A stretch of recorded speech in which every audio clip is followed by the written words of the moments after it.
Shalom, selamat pagi Ibu Bapak Saudaraku yang kasih dalam Tuhan. Hari ini Senin 18 Mei, kembali saya dan Ibu Gembala mengajak Ibu Bapak Saudaraku bersama memuji Tuhan. Engkau berharga, aku pun juga, karena anugerahnya semata. Engkau berharga, aku pun juga, membuatnya lahir di dunia. Karena kasih-Nya kepada umat manusia, Yesus datang ke dunia, lahir di kandang domba. Yesus datang untuk kita semua.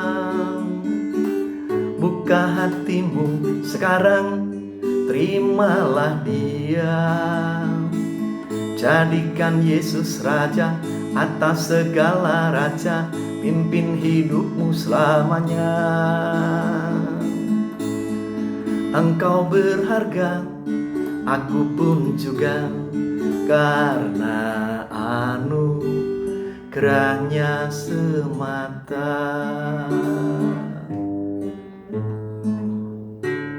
Kita berdoa. Bapa di surga, kami rindu menimba kekuatan dari-Mu melalui firman-Mu. Untuk itu berfirmanlah, kami siap untuk mendengar. Di dalam nama Tuhan Yesus bersama kami mendengar firman Tuhan. Haleluya, amin. Mari Ibu Bapak Saudaraku, kita buka firman Tuhan dari surat 1 Tesalonika pasal yang ketiga, ayat 1 sampai yang keempat. Kami tidak dapat tahan lagi. Karena itu kami mengambil keputusan untuk tinggal seorang diri di Athena. Lalu kami mengirim Timotius, saudara yang bekerja dengan kami untuk Allah dalam pemberitaan Injil Kristus, untuk menguatkan hatimu dan menasihatkan kamu tentang imanmu, supaya jangan ada orang yang goyang imannya karena kesusahan ini. Kamu sendiri tahu bahwa kita ditentukan untuk itu. Sebab juga waktu kami bersama-sama dengan kamu, telah kami katakan kepada kamu bahwa kita akan mengalami kesusahan. Dan hal itu seperti kamu tahu telah terjadi. Ibu Bapak Saudaraku yang kekasih di dalam Tuhan, mengetahui kehendak Tuhan adalah pengetahuan terbesar. Menemukan kehendak Tuhan adalah penemuan terbesar. Sedang melakukan kehendak Tuhan adalah prestasi terbesar. Untuk itu, mari kita capai prestasi terbesar itu dengan melakukan kehendak Tuhan. Yang menjadi pertanyaan adalah, apakah kehendak Tuhan yang akan kita lakukan khususnya untuk saat-saat ini? Kehendak Tuhan itu yakni tetap berjalan bersama Tuhan di tengah kesusahan. Ibu Bapak Saudaraku yang kekasih di dalam Tuhan, bagaimana caranya berjalan bersama Tuhan di tengah kesusahan? Yakni dengan terus memperkuat iman kita di tengah-tengah kesusahan ini. Ibu Bapak Saudaraku, kita tahu bahwa surat Tesalonika ini ditulis oleh Rasul Paulus dari kota Korintus. Kita tahu juga bahwa jemaat di Tesalonika ini dirintis oleh Rasul Paulus dan Silas dalam pelayanan misi penginjilannya yang kedua, yang dicatat dalam Kisah Rasul pasal 17, di mana 3 sahabat mereka berada di Tesalonika dan memberitakan Injil. Banyak orang yang percaya. Lalu 2 hamba Allah, Rasul Paulus dan Silas ini tinggal di rumah Yason. Lalu rupanya kejadian itu membuat orang Yahudi iri, lalu membuat kekacauan.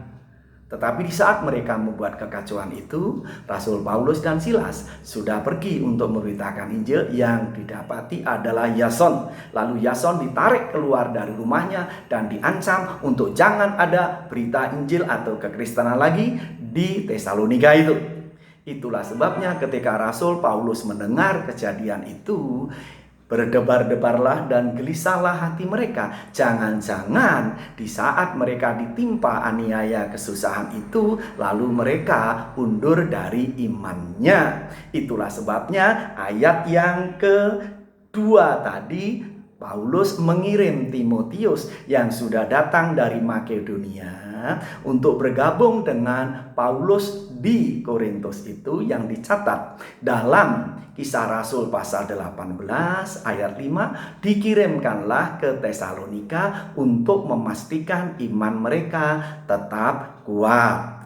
Lalu Paulus mendapat laporan dari Timotius bahwa mereka tetap kokoh dalam iman. Itulah sebabnya Paulus menulis surat ini untuk menyatakan dukungannya kepada iman mereka sekaligus sukacita. Mengapa demikian?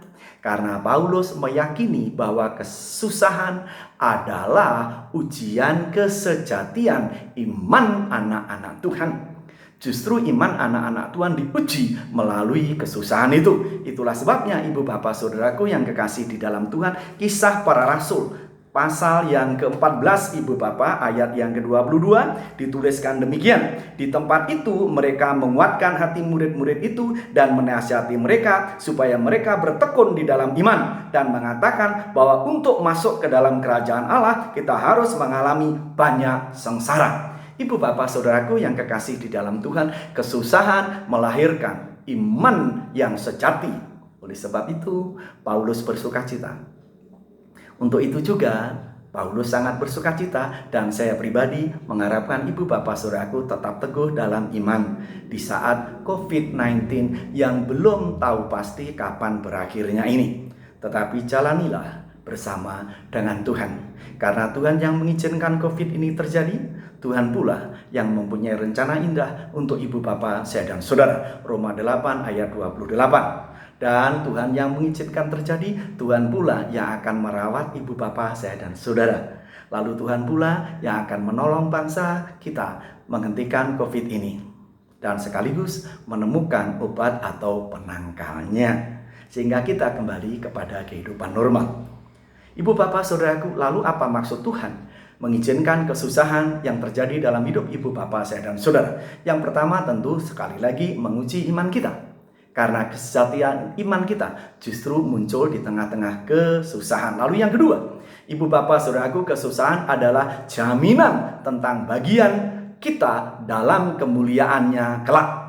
Itulah sebabnya ibu bapak saudaraku yang kekasih, Tuhan mengizinkan kesusahan karena kesusahan adalah bagian dari kemuliaan yang akan kita terima kelak. Itulah sebabnya ibu bapak saudaraku, kepada jemaat Tuhan yang ada di Roma, Paulus menuliskan demikian, Roma 8 ayat 18. Sebab aku yakin bahwa penderitaan zaman sekarang ini tidak dapat dibandingkan dengan kemuliaan yang akan dinyatakan kepada kita. Ibu bapak saudaraku yang kekasih di dalam Tuhan, kemuliaan yang akan datang disiapkan dari sekarang ini, di saat ibu bapak saya dan saudara diizinkan oleh Tuhan menjalani kesusahan lepas kesusahan, baik itu kesusahan yang diakibatkan oleh COVID-19 ini maupun kesusahan aniaya, pelarangan, tekanan, dan lain sebagainya. Oleh sebab itu, mari jalani kesusahan ini bersama dengan Tuhan. Karena sekali lagi, bukan hanya ujian untuk iman ibu bapak saya dan saudara, tetapi sekaligus jaminan bagian yang akan kita terima di dalam kemuliaannya nanti. Oleh sebab itu, jangan mengeluh, tetapi jalanilah bersama dengan Tuhan. Mengapa? Karena Tuhan sanggup mengubah air menjadi anggur, tetapi Tuhan tidak pernah sanggup mengubah keluhan ibu bapak saya dan saudara menjadi apapun juga. Oleh sebab itu, jangan mengeluh, tetapi mensyukurinya bersama dengan Tuhan. Ibu bapak saudaraku, pernah dikisahkan seorang gadis kecil yang tinggal di rumah, ditinggalkan oleh orang tua tunggalnya yang adalah ayahnya bekerja seharian. Itulah sebabnya ketika ayahnya pulang setelah selesai makan bersama, anak kecil, gadis kecil ini kembali bicara kepada papanya, "Papa, temanilah saya bermain." Karena memang sepanjang hari kesepian, main sendirian. Papanya yang minum kopi sambil baca Quran, lalu berkata, "Nak, papa capek." Oleh sebab itu, bermainlah di luar, di jalan di sana dengan teman-temanmu. Demikian dikatakan setiap hari, setiap kali anaknya minta ditemani main bersama. Lalu ibu bapak saudaraku, anaknya pun melakukan. Sehingga sampai dewasa, anak itu terus mengembara di jalan, mencari orang-orang yang menaruh perhatian kepadanya, dan anak itu menjadi pelacur seumur hidupnya. Kisah menyedihkan? Betul. Karena bapaknya tidak mau meluangkan waktu sejenak, istilahnya dalam tanda petik, di tengah kecapeannya, di tengah kecapeannya, meluangkan waktu untuk berteman dengan anaknya, bermain bersama. Memang susah, benar.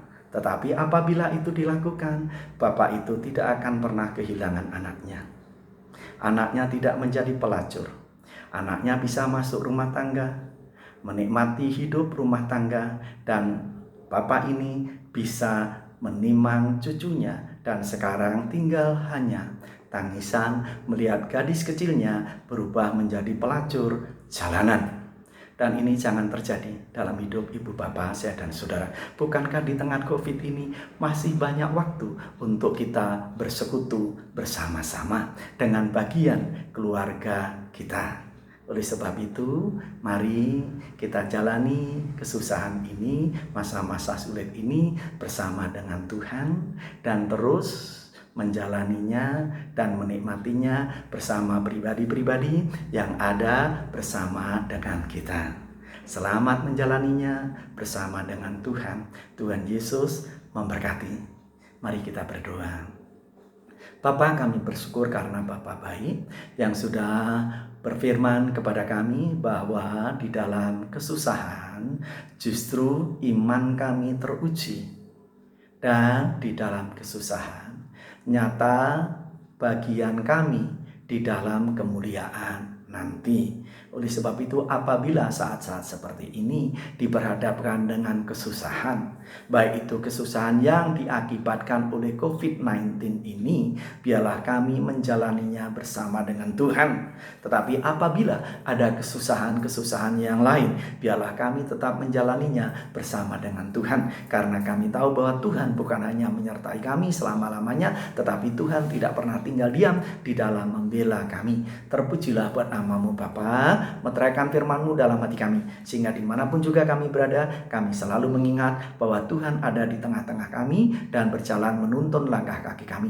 Berkati sepanjang hari ini sahabat-sahabat kami yang siap beraktivitas dalam berkat dan pimpinan-Mu. Sekiranya tetap beraktivitas di rumah, belajar di rumah, bekerja di rumah, dan beribadah di rumah juga semua dalam berkat dan pimpinan Tuhan. Berkati bangsa dan negara kami, sehingga sekali lagi secepatnya COVID-19 ini boleh secepatnya dihentikan dan diketemukan penangkalnya, sehingga kami semua boleh kembali kepada kehidupan normal dan nama-Mu dipuji, dipermuliakan di atas segalanya. Di dalam nama Tuhan Yesus. Haleluya. Amin. Selamat pagi, Tuhan Yesus memberkati.